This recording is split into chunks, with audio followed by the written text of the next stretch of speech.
Good afternoon, everybody. Welcome to the Creative MasterClass at Digital Hollywood, Fall 2017. We are delighted to see you. We have a very exciting panel today, so I'm going to get right to it. More information is available in the bios section, but as a brief overview, I'd like you to meet Charles Tabish. He is Senior Vice President of Programming and Production at Turner Classic Movies. He curates the Filmstruck Library, and he was previously with Starz and Encore and the Sports Channel Los Angeles. Next to him is Jim Amos, who has worked on a couple of films like the BBC's Doctor Who, 007 Skyfall, The Social Network, Spider-Man, and Bad Moms. Next to him is Xavier Savant, who has done the key art for Dungeons & Dragons, All Eyes on Me, Kevin Hart's What Now Tour, A Beautiful Mind, Lord of the Rings, and you should all go to his website because he has a really, really wonderful origin story. Next to me is Nancy Nayer, who is one of the top casting directors. She has worked with Steven Spielberg, Ron Howard, John Hughes, and discovered a couple of nobody actors like Gwyneth Paltrow, Matthew McConaughey, and Amanda Peet. And then me. I've been writing television since before most of you were born. I have written for Knight Rider, Hunter, Jake and the Fat Man, Love Boat, Heart to Heart, many others. And then while I was raising my children, I was associate publisher of Creative Screenwriting Magazine, co-coordinator of the Screenwriting Expo, and in recent years, I've invented a new mobile platform called Clixit, which I hope you'll all be addicted to by the next time Digital Hollywood rolls around. So let's start with the basics. What stage is a project in when it comes to you? Okay. My experience has been 100% in distribution, and that involves theatrical distribution of wide avail films, like Catherine mentioned, with Skyfall, with Men in Black, Spider-Man, and it ranges down to limited avail films that get platformed and then expand. When I spent 28 years at Sony Pictures, the last 5 being president of distribution, so they would come in various forms and fashions, and we distributed a lot of atypical Hollywood fare as well. We did some Bollywood films, we did some documentaries as well. And part of my experience is also with a event cinema company called Fathom Events, which, if you don't know, it is a 1 or 2 night only event company which shows the Met Opera and BBC events and Turner Classic Movies, classic series nights. And so when I get involved, it's a finished product, and it becomes, okay, so what's the best way to get it from this piece of content to your screens, your TV sets, the multiplex at Century City, or the landmark theater closest to you? Well, for me, when something comes to me, it's usually been finished for decades or even over a century at times. So yeah, I mean, really I'm in charge of taking this older content and packaging and curating it in a way that hopefully is of interest to people and making things that are a little bit older, fresh, and interesting. Yeah, like these two gentlemen, it actually can range. We get involved anywhere from post-production, where a film could be in post-production, to where it's been complete for a year and it's a repackage or rebranding of an existing film. Occasionally, we'll get the opportunity to work with producers on films that are, depending if it's like a live concert or whatever's happening, it's going to have a theatrical release later on. They'll get us involved early on to try to help create the tone and the messaging for the film before it even goes to theatrical.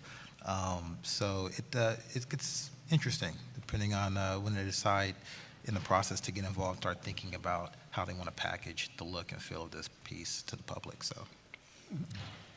My arena is casting, so oftentimes a project will come with a star attached. Other times it will come to me with a complete blank slate, a young ensemble that a team wants to put together, but no one is attached. And sometimes projects have their financing, sometimes they need a star attached to get their green light and their financing. So I will come on board to help make that happen and insert one or two pieces of the puzzle. And also because my journey was both at a studio for 14, 15 years at Universal as their SVP of casting, that was a different time of projects coming up. I would be in the meetings where I'd read after the weekend reads and help sort of suggest cast that might make a project greenlit. And then now as an independent casting director with my own company, there's a bit of a different process. So yeah, different stages, different projects. Well, we'll talk about that a little bit more later, but what's the first thing that you do when you get a project? Nancy. Well, for me, obviously, after reading it, it's just to start imagining the world of possibilities of actors. Everything, again, some projects are great having an ensemble of, like an American Pie, for example, a project like that, which is an ensemble of new, young, up-and-coming actors, and that's the desire of the team. Other times, it's a question of who would the lead be that is a name that will get the project going, and other times it's who will have the chemistry of the two leads that could be the key to getting it off the ground.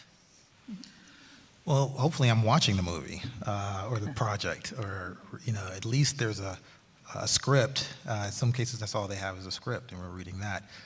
Working with pre-visualization and things like that early on.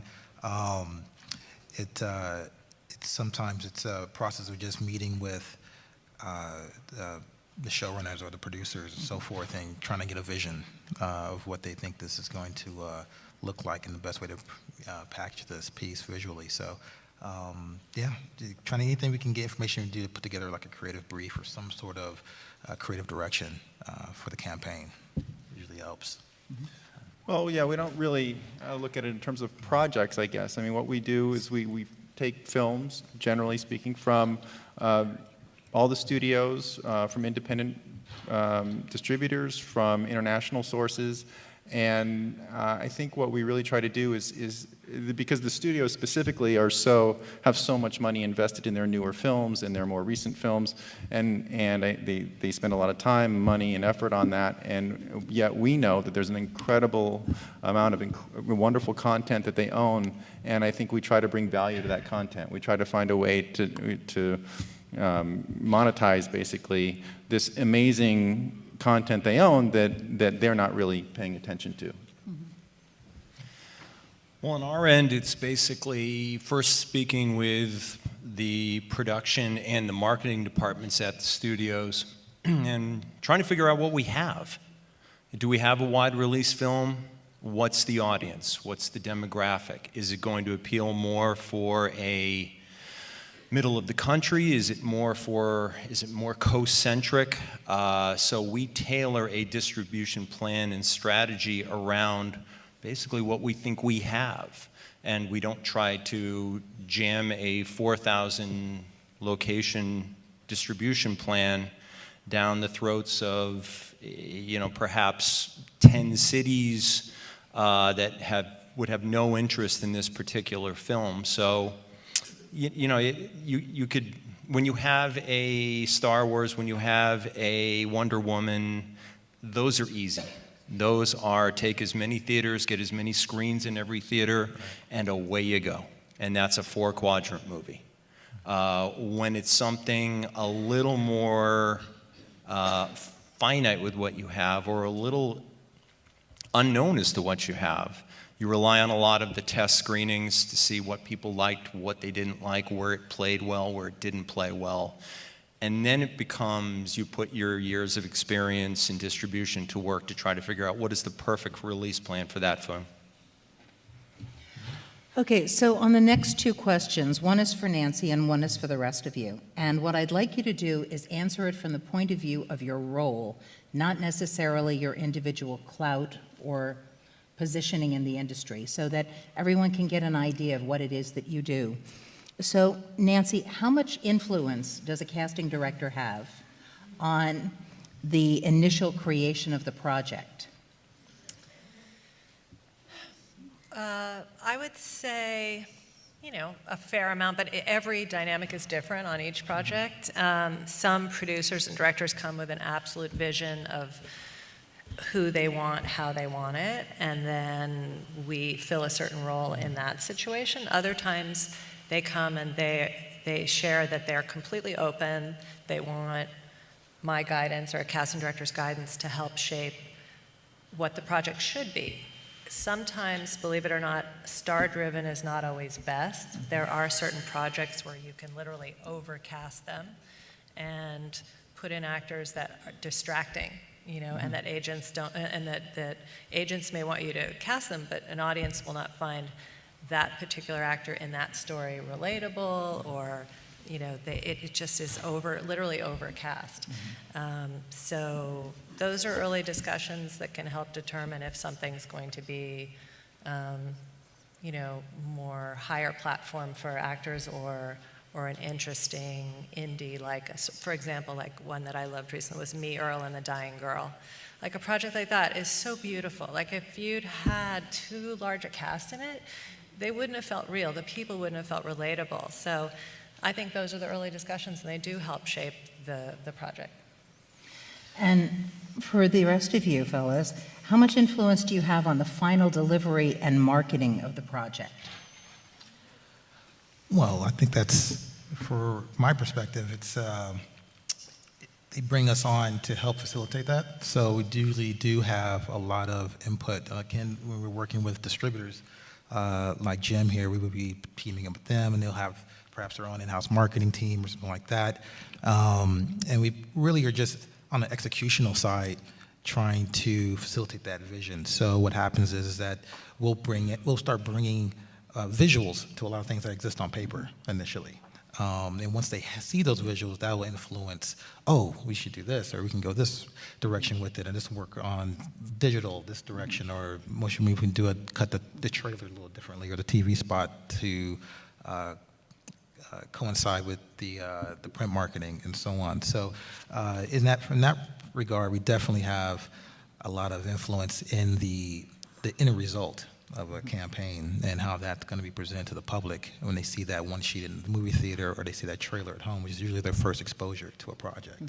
And on the other hand, when we're working with producers, and we have an opportunity like recently when we worked with Kevin, and he's putting out his own piece, he engaged us very early on in the process. So he was still on tour recording a lot of the content for his shows and so on, and we were doing the backdrops for the stage and coming up with marketing for the actual live tour.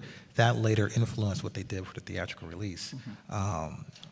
When Universal picked up the project for distribution, we had all this artwork already kind of in the can, per se. So yeah, depending on the actual point of contact for us, whether it be with the distributor at the end of a project when it's pretty much done, or with the producer while the project's in development, the influence, can go either way. So yeah.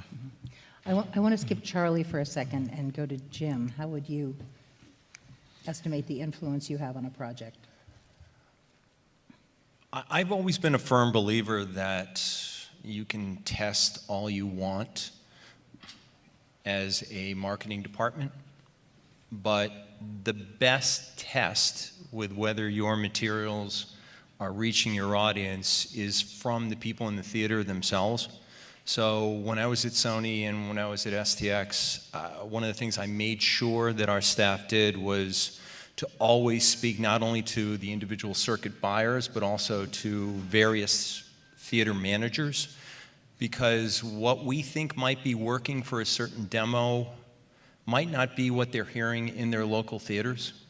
If we think that, oh, this one sheet is going to make this film appeal to both men and women, and then we talk to the guy at the studio theater in Kansas City, and he says to us, well, the women are stopping, but the guys seem to have no interest in it whatsoever. Same thing with trailers.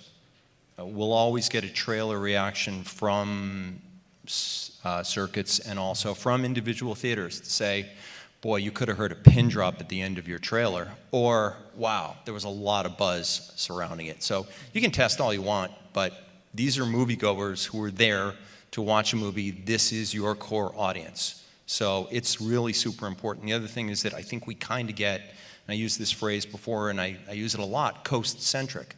I think what we think works in Los Angeles or New York or San Francisco might not be what works in St. Louis or Minneapolis or Cheyenne, Wyoming. So the fact that we reach out to a wide range of moviegoers for their opinions, and then we get that back to the marketing department, I think they find that invaluable. A great example of that was Fathom when we had Smokey and the Bandit last year, and it was a huge hit from our standpoint. And you know, we didn't really expect it because we didn't think, oh, the South is going to go crazy for it, and they did. I was going to say, it's funny, the concept of test market research, we don't always have that in casting because we're in a room and we don't really know what's going to work when we're making those decisions until later. Then you find out, oh, that didn't work or that worked. I mean, now sometimes people, it's kind of crazy, people will try to cast by social influencer numbers, Twitter followers. Those discussions never happened before. All of a sudden they're coming up in casting. I don't want to think that we cast that way. I think we cast creatively who's right. Sometimes that's a factor depending on the type of project, but you know, it's we always sort of have to guess and hope it works out later and just literally go with our gut. But in terms of influence, just the concept of influence, I was thinking it's really kind of measured by your passion. You can influence when you voice your passion, but it still always takes a village. It's always the team who's making the decisions. I don't ever have the final say, but I can really, you know, raise my voice if I'm passionate about an actor and I know how incredible they're going to be. I have to just say it and not keep quiet about it. That's the fun of the job. So. You know, I want to add to that. I think that, especially now with the social media, it really has changed the landscape as far as getting feedback from your customers and who your audience is. And I think when you're working with someone who is really, especially with talent that has such an engagement with their audience and who they are, you know, I was exposed to this recently. We used to do, you know, focus testing on key art and one sheet before we released them. You wanted to know, are we responding to this? Are we talking to the right demographic and so on? Now I found recently that depending on who's in the project, they'll just throw it on social media. They go and take we had a one sheet test and it wasn't even released yet, but they were like, Kevin wouldn't put it up on social media, just want to get his fans' feedback on it. Like, does this look like something you want to come see?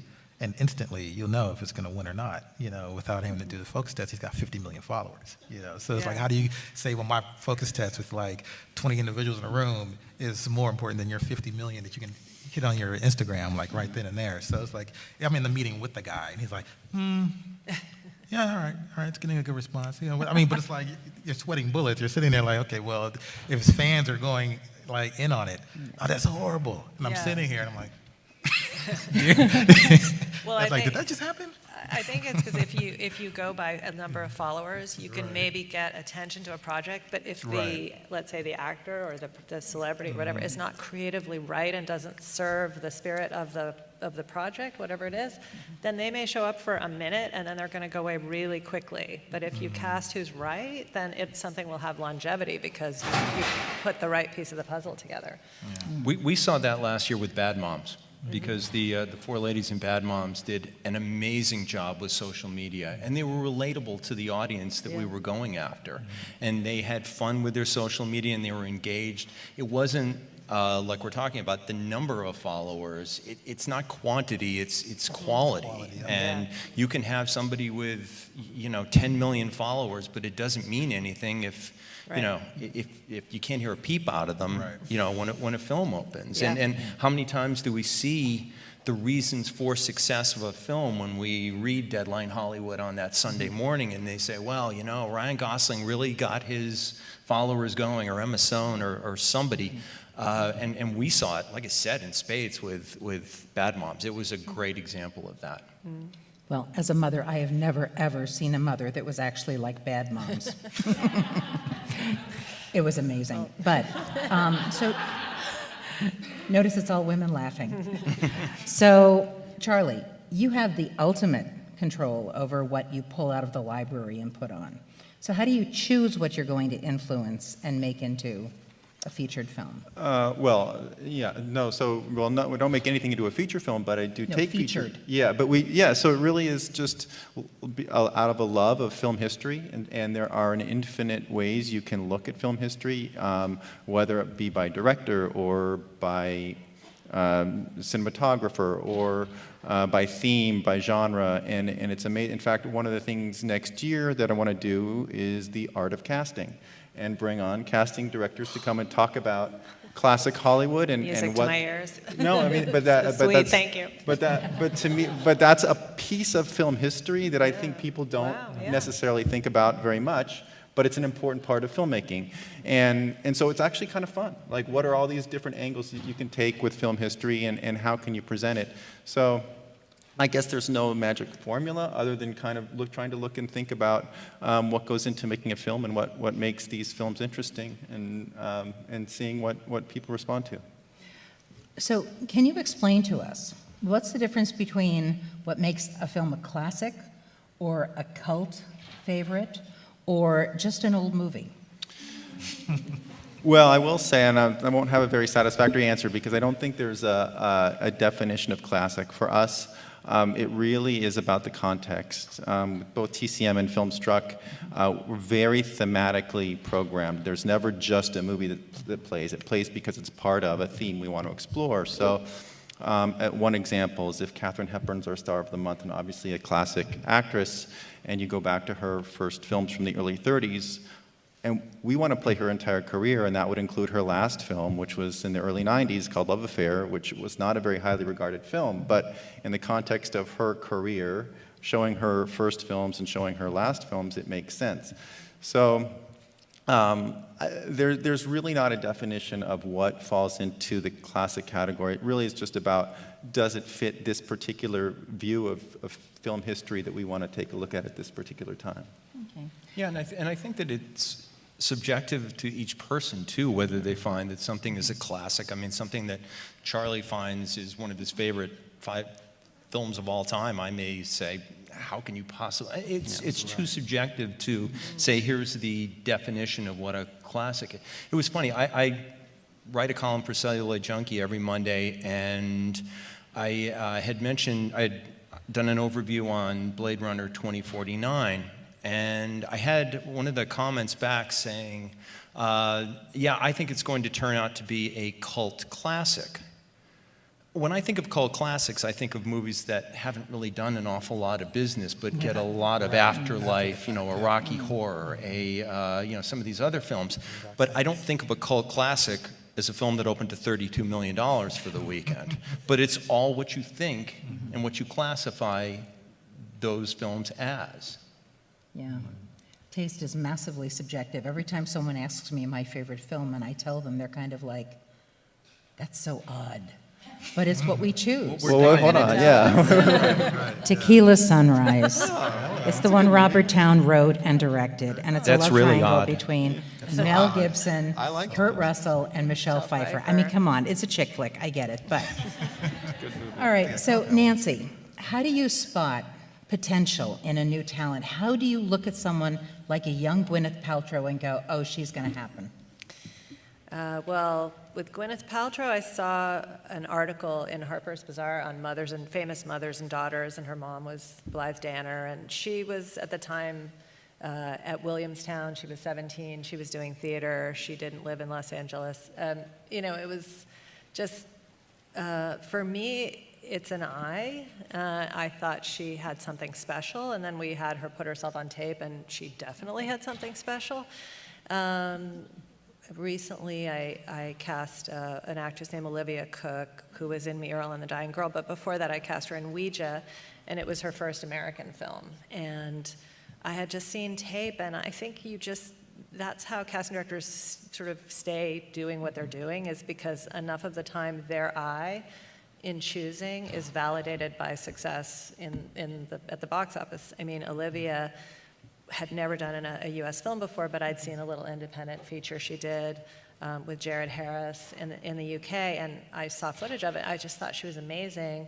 And after Ouija, like 3 movies later, she's starring in Ready Player One for Spielberg, which is about to come out. I think I see I get to see and kind of, it's like a constant treasure hunt, whether it's magazines or YouTube or, commercials even. Sometimes I'll see someone in a commercial that I think has potential, and or theater or, stand-up comedy clubs. I mean, you're on a constant search. You can never really, detach and see a movie, because I'm always looking for like who's waitress number 3 or cop number 5 who is going to be the next George Clooney someday down the road. You're just always on a scout, and it's great. Yeah. That just sounds like fun. It's kind of like antiquing with the reverse. Exactly. Exactly. Xavier, in a post-Saul Bass world, when did opening credits become an art form? And is it more important in television or film, or equally? Well, yeah. Well, no, I tend to think that although I've seen some amazing opening credits for television shows, I think one of my favorites was for Daredevil, actually. That was on Netflix. Beautiful opening title sequence, and I remember that almost more than the show. But I mean, it was a really good show, but the opening credits were beautiful, right? So, and there's been some other ones like I love Dexter, and like Dexter, American Horror Story is amazing. American Horror Story. I mean, Incredible. it's an art form in and of itself.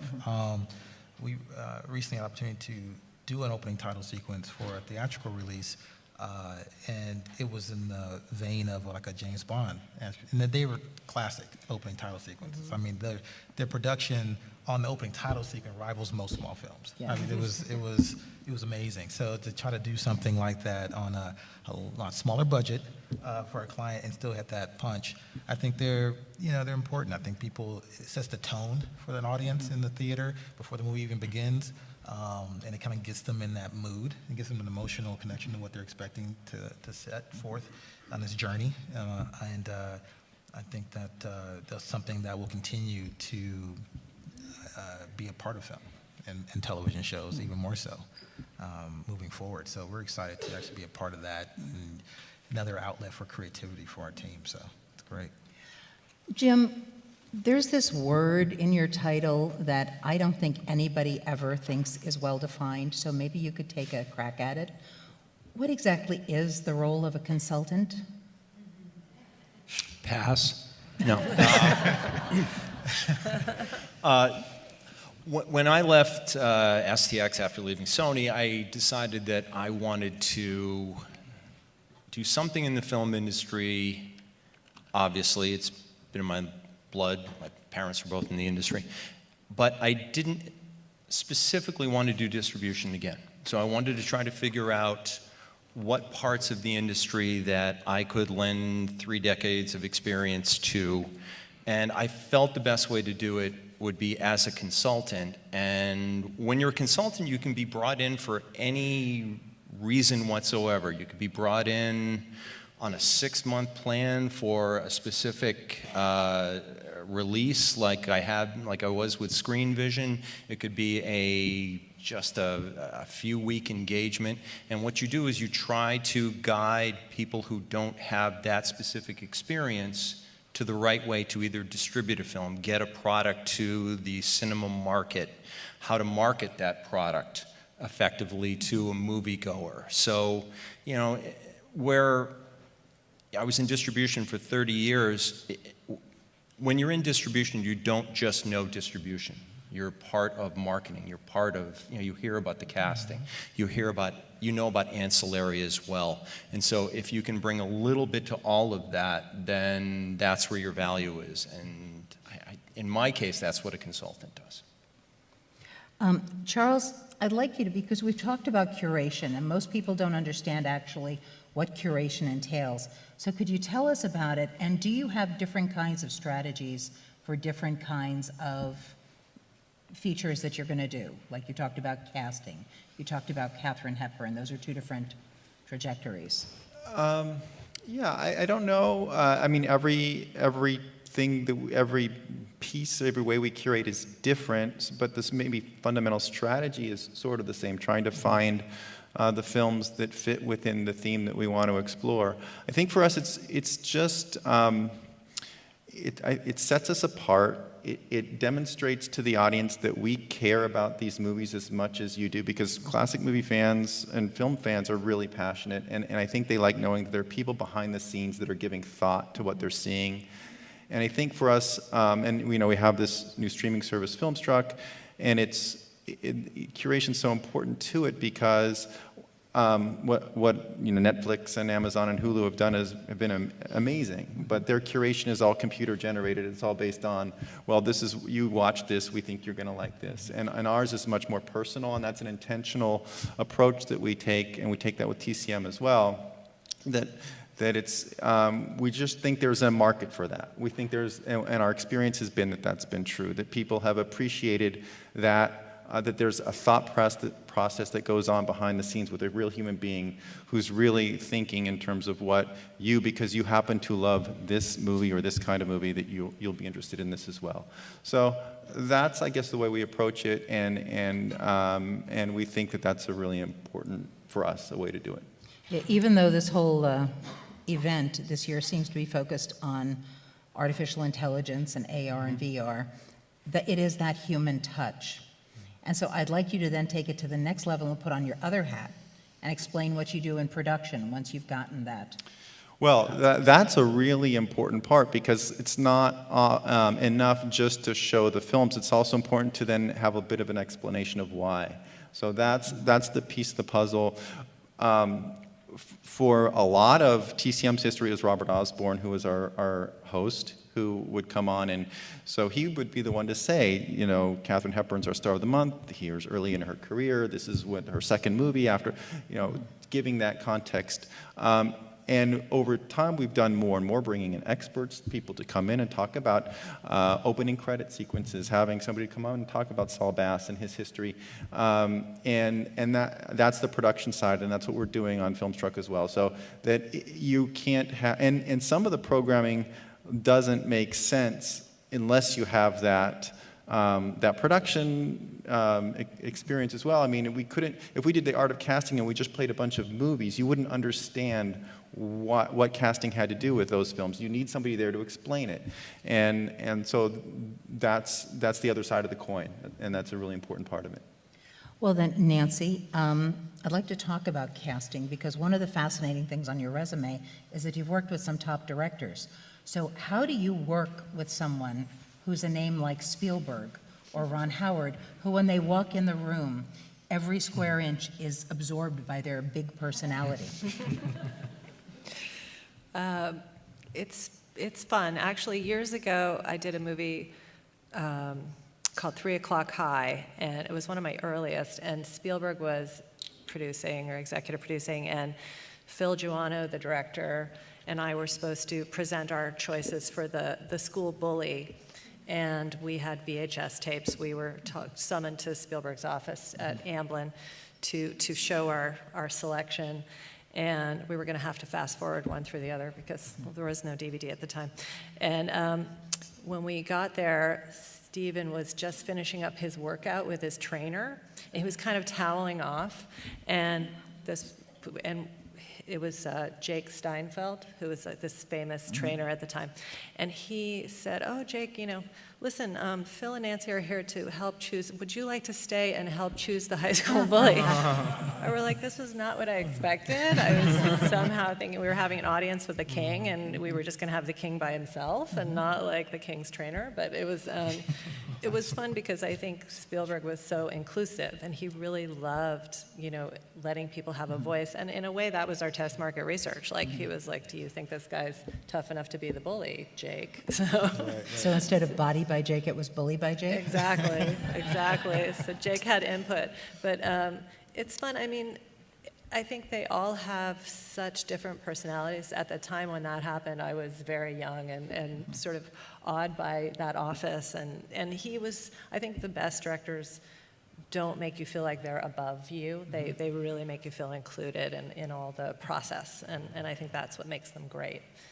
So it's been a learning, but that they've all been actually very down to earth and wonderful, one-on-one. And when you're in the process and in the thick of it, it's always been pleasurable.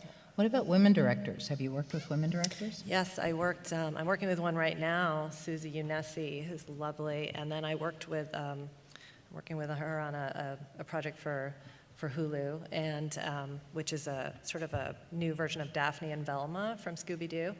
And then I worked with Rai Russo-Young last year on a very female-centric project called Before I Fall that was at Sundance last year. It's such a moving piece, and I think I'm so happy to be part of a team with women directors because they are fewer in numbers, and so it just always feels like a triumph on a personal level to have that team together. Yeah. Jim, what's the next new trend in distribution? I think the next new trend in distribution is sometime in the next probably 6 to 9 months, we'll have a change in overall distribution because I think we'll see the early video on demand windows come into play. So, right now, a film gets played, and then about 2.5 to 3 months later, you can rent it on iTunes, you can get it at your Walmart if they still stock hard DVDs, I'm not sure. But there is a change that's going to happen there. Studios used to be able to rely on that DVD revenue, and that's gone. And the increased revenue from international, for a while, made up for that. But what you're seeing is that you're starting to see an international market that is beginning to get a little dose of sequelitis. You saw it with some of the sequels this year internationally. The Transformers film did not perform internationally the way that it was supposed to. Same thing with Pirates of the Caribbean. So you're going to start to see that box office revenue from international start to take a little bit of a step back. So there's going to have to be another platform for studios to find, to make up for that. And I think that you're going to see a 4 to 6 week type of availability in theaters. And then you're going to start to see you can pay however much it is to watch it at home. Do I think it's going to go day and date? Not anytime in the near future. But it's an issue right now which the whole industry is really watching, and many people in the industry are a little petrified about because it really directly impacts the cinema chains, the people who work there. And it also really, you don't know what's going to happen to distribution departments for the studios too. Not that long ago when I was at Sony, it was a 63-person sales office. When I was at STX, it was a 12-person office. Yes, we did not distribute the same number of films, but it didn't matter. There's a cut into that. So you're going to start to see even quicker burns at the box office because it's going to be ingrained in moviegoers' minds to know that if they don't get to a film in the first couple of weeks, oh, you know what, maybe we can wait and see it at home. So it's going to be even more important to get that marketing message out fast and furious, pardon the pun. But it's going to be vital to get that out and get people in weeks 1 and 2 and 3, and I know it already is. It's going to be even greater from that standpoint. Okay, so I have a theory, since you mentioned DVD and Blu-ray, and since I was a good mom who had 3 sons who seemed to have at least 2 birthday parties each every weekend, I have a theory that the home market for DVD and Blu-ray on G, PG, and even PG-13 will never go away because you can't wrap a digital download number and say, happy birthday, Merry Christmas, Happy Hanukkah, here's the substitute teacher. So do you think there's a variation between rating and viability in DVD Blu-ray, or am I just deluding myself? I wouldn't put it that way, but Thank you. I don't think there. I think that there is I think you're right about G-rated films. And anybody who has kids knows that popping Frozen in for 95 minutes, there's nothing like it. I can watch it every day. From what I hear. But, if you hand a PG-13 DVD to a kid, I'm not sure he knows what it goes into. I mean, he knows that there's that black box under the TV, and he might have seen mom and dad put something in there every once in a while, but I don't know if that's really in his vernacular to say, oh, I'm going to sit down and watch a DVD right now. So I don't know, with the G and the PG rated possibly, because that's a great babysitter, like you said, and I don't think those will ever go away, but anything other than that, I think, I think if the sun hasn't set on that, it's getting to be about 5 p.m. Well, I'm not an expert in this at all, but it does seem to me, just personally, the idea of going to the closet and pulling out a DVD and putting it in, if it's like, forget it, if, we can use the, on demand as a babysitter pretty easily. I do take your point, though, about gifts, because I do think with books, that's something, hard books are actually, kids read them, and I think maybe that would be true, but that's just an uninformed guess. Okay. Well, Your dad. I'll probably chime in on that too. I think that you're absolutely right. I mean, honestly, when they moved from, I'm going to date myself, but when they moved from VHS, the last surviving segment that was doing that were the kids. You had that old VHS, all the old VHS players ended up in the kids' bedroom. It was like, oh, I'm not going to use that anymore. And they just got the old movies. And then it's like your little kids will definitely watch stuff over and over and over again. I was always a renter. I never felt the need to actually own an actual movie, because once I've seen it, I probably wouldn't have to see it for a year, So, but I think that now that especially with things that are happening like in music and other formats where people are used to downloading their songs and just having them and not having to go to the store and buy that CD, that trend is probably, going to be moving into more so than it already has into films as well, so. I think the experience of going out to a theater, though, is still very appealing. Mm-hmm. And also with the increase of platforms that are available now, whether it's binge watching on Netflix, whether it's Amazon, whether you name it, Roku, you don't have to rely on the DVD to entertain the kids, because there's a pretty good chance if you put on Netflix, you're going to be able to find something to entertain the kids. So that's something that we didn't have when we were watching VHS. I'll date myself too. But I think barely remember VHS, by the way, barely. Just a little bit. I wish I could say barely, but no, I think that's a big part of it. Okay, so all of you, and please talk amongst yourself, what is the most difficult challenge you face right now? Besides the increasing Los Angeles traffic. Right, I was just about to say that. I don't know, challenging for me, personally, the challenge for me was basically making the transition to start my own agency and do the whole business side of the business, beyond just being an artist and being creative, but you also have to wear both hats of being a good negotiator and being able to make deals with some of the larger distribution companies and studios. It's a very relationship-based business. Entertainment, everyone's about who you know or who knows you, and that's kind of how you survive. So, when you're trying to break into that business on the agency side, at least from my perspective, it's kind of like where you're kind of almost going up against the Great Wall of China almost. They're like, well, yeah, you got to do some cool stuff, man. I've heard of you, but I don't got my best friend works at this giant agency down the street. They kind of do the same thing. So how do you get that opportunity to even show your work or get the opportunity to get that job or whatever it is? So that's a continuing challenge. It's getting a little better as we build our clientele up, and we've gotten great support and opportunities from our clients that have opened doors for us. And I think that hopefully that trend will continue. But it's a slow march, but it's definitely moving in the right direction.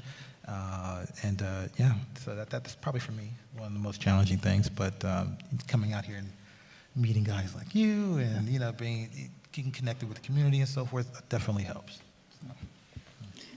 I would say, go ahead. Sorry, I was going to say it's having more hours in the day, especially because of all the new platforms, because I want to see all the actors, I want to see all the great material that's out there now, and it's, as much as I can fast forward through commercials, it's still like just not enough hours to see everything. And more and more film actors are doing television projects, and so there's always a longer and longer list of actors who are available.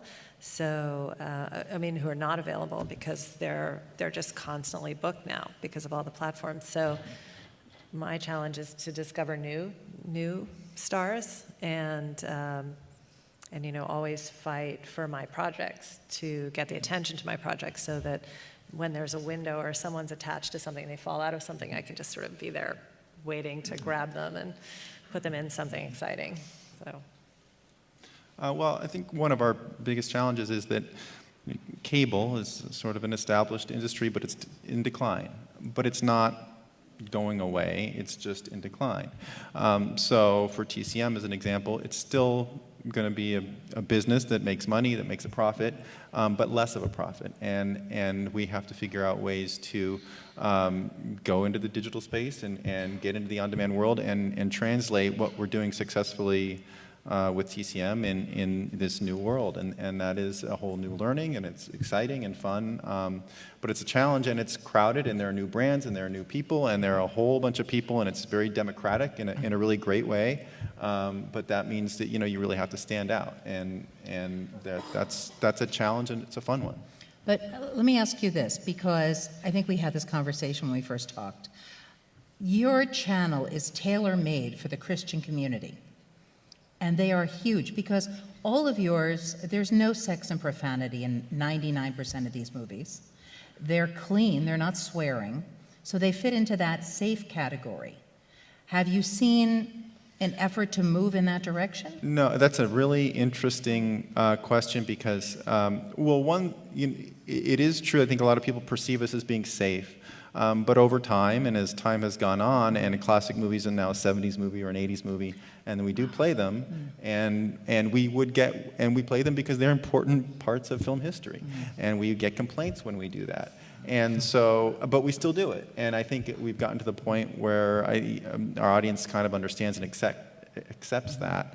I do think, though, that with the decline or the change in the industry and cable becoming a lot of people growing up without subscribing to cable at all or leaving college and never subscribing to cable, that that audience is going to naturally be older, and maybe that will push us a little bit more in that direction. I don't think very much, because this is still the fundamental philosophy of being about film history is going to be there.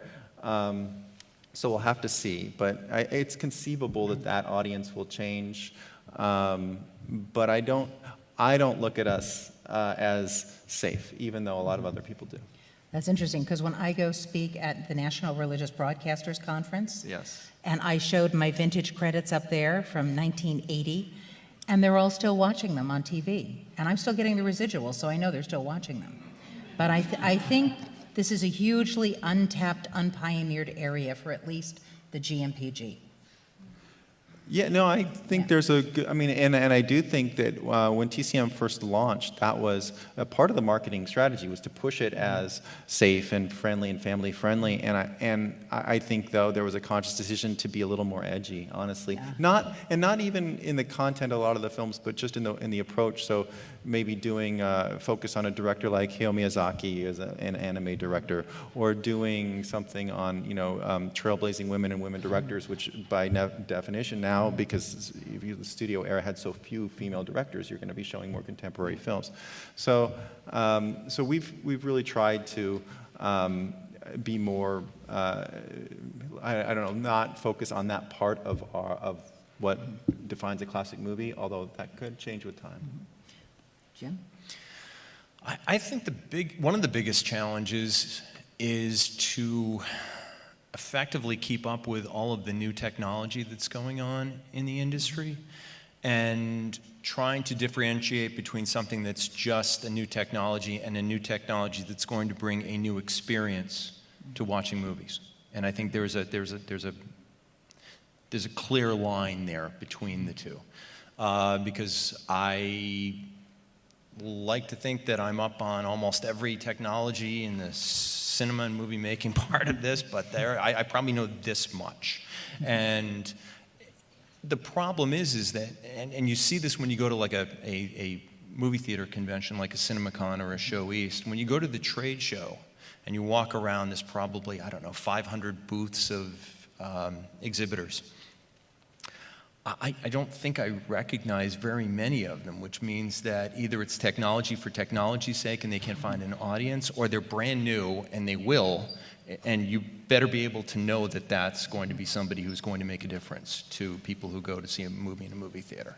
And that, I think, is a big challenge for all of us in the movie industry, trying to separate what's just technology for technology's sake and what's actually going to make it a great experience. Well, as the inventor of a story delivery system platform, how will Did I set you up well for that thing? It was my last question, okay? How open are you to looking at new technologies to see if it fits your business model? And not just mine, everybody's. Yeah, always, because you just have no idea.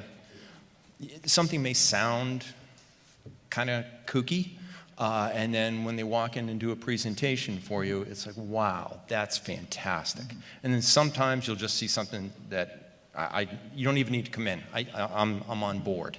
But you just don't know unless you go and you see a Barco escape where the movie's shown on the side walls and including, as well as the back, or, a D-box or a 4D seat that rumbles. Is that just a gimmick, or is that actually something that people are going to plunk down an extra $5 for to go see? But if you don't go and experience it, you just don't know. And if you don't go to a movie to see the people in there experiencing it and see their reaction, then you don't know either. Well, in the same way that the porn industry helped develop the VHS, I'm wondering if they will have an influence on those 4D seats. Why are you looking at me? I am not doing that. The And 40, on 40X that seats, note. porn. Yeah. Oh. Well, I was like, say, well, obviously, my business thing of technology and is critical to survival. I mean, everything changes. I mean, we started out, everybody was like, well, you're a print guy. You make posters. They're not going to make boxes and DVDs going away and posters. What are you going to do? I was like, oh, hold on. First, I'm not printing anything. But visual, how it's delivered, whether they're delivering that online or on mobile or on TV, or it's the creative process. You still need it. You always need good ideas. Always need great creative. The tools you need to use that, you have to stay on top of those. But that's not really.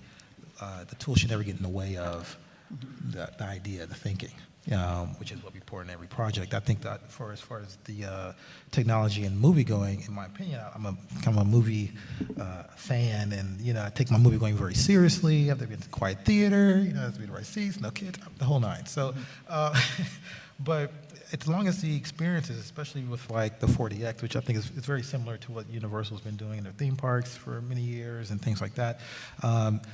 As long as that doesn't get in the way of good quality content, good writing, good filmmaking, good projects. I mean, those are the things that people really want to watch. And it's kind of like whether or not I have to have a 3D glasses on or my chair is moving and everything else, it's not going to make up for bad writing.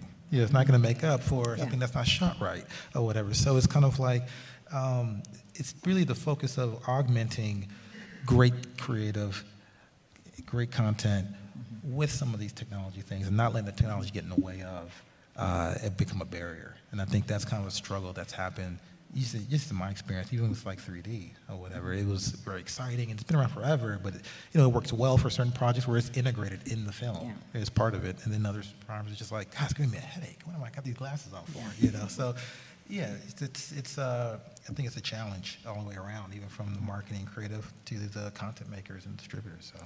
Yeah, a good example of that is back when 3D was first making its reappearance, I guess, 15 years ago, whatever it was. A certain studio executive, who will remain nameless, said that he wanted to see everything come out in 3D. It's exactly what you're talking about. That's wonderful if you're a, 17-year-old kid going to see Justice League, but, if my wife and I go see Remains of the Day, I don't think we want it in 4D and rumbling seats, and, it's just preposterous. So, it has to actually, and this is getting back to what we were talking about, it has to actually add to the experience of paying your $12, walking into the movie theater. If you come out saying, you know what, I'm glad I saw that, but there are so many times when something was in 3D that I thought this just did not add anything to it. And you paid a really have to premium be for it, choosy. yeah. Yeah, I got nervous a few years ago when I heard the first time I heard the term VACTOR, which is virtual actor, which is, I guess, used a lot now in the gaming world, like where you can blow up lots of people and, you know, and just do all sorts of things that you can't do with real actors. But I really don't think anything will ever replace, you know, the human experience of seeing real actors in projects. And so, you know. Although they do need to make a special category in the acting awards for Anthony Serkis. Yeah, yeah. Amazing. King what do Kong, yeah. Yeah, and what do they call that? It's not Motion capture. motion capture. Yeah. Okay, we have 5 minutes left. So are there any questions, quickly? You. As somebody who took film classes at the George Eastman House with the film historian James Carr, I'm surprised to say I don't watch TCM. So I'm fascinated by hearing about your themes. And you mentioned Katharine Hepburn in A Love Affair. Yeah. Have you ever, for example, run the original Charles Boyer, Oh, of course, yeah. followed by the Yes. Cary Grant? And then An Affair to Remember in between. Yeah, yeah. I think watching those three together would be kind of mind-blowing. Get TCM. Yeah, I mean, that's, Okay, I'm going to yeah. Okay, next you, behind her. Yes, you. Yes. Out of favor genres, like you have a great film and it's in an out of favor genre. Are there any special ways that you try and break through the mediate? Like if Thousand Million Ways to Die in the West was a great movie, how would you Yeah, it's difficult because, you know, a lot of times when something doesn't work, and a good example of that this summer was R-rated comedies. All of a sudden it was like, oh gosh, you know, after nobody's going to go to R-rated comedies in the summer anymore. Well, it's cyclical. It comes back, you know, and there were a couple of ones in later summer which did well, and so all of a sudden that talk about, oh, that genre's dead, died. So, you know, you just kind of have to work with the marketing department mostly in trying to figure out, okay, if perhaps the Western isn't as popular as it had been, you know, when they do the remake of 3:10 to Yuma, you know, what do you stress in the marketing campaign? You don't stress it being a Western. What do you do? It's a psychological drama now, which is at the heart of 3:10 to Yuma is what it is. So you just kind of try to tailor that message. Yeah, we get that all the time. I think that All the way in the back, standing up. Okay. Okay. All the way in the back, standing up. Yes. Would you each tell us what projects are you all working on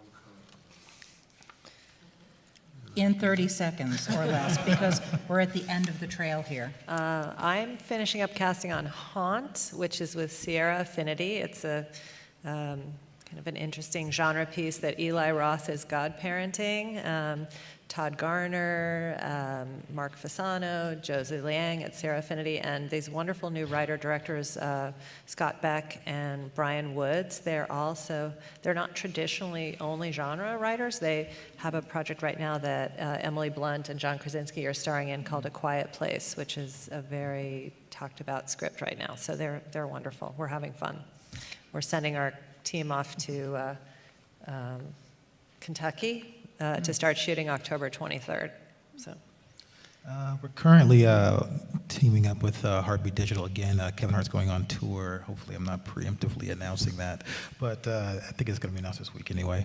It's a responsible tour, and we're doing graphics and marketing for that, and that'll eventually turn into a film. We're also working on a film with Lionsgate that's going to be released. I'm not sure when, but we just started the marketing called Traffic. Yeah, we're doing some home entertainment packaging as well, and some digital work with some non-entertainment clients. So yeah, we're staying busy. Cool stuff.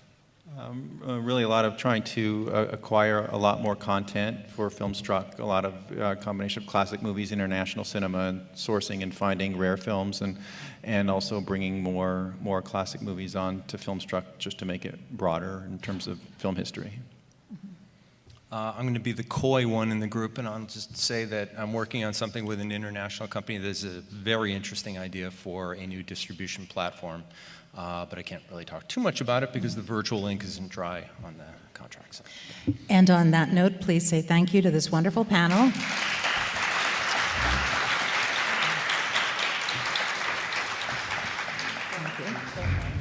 Thank you all so much.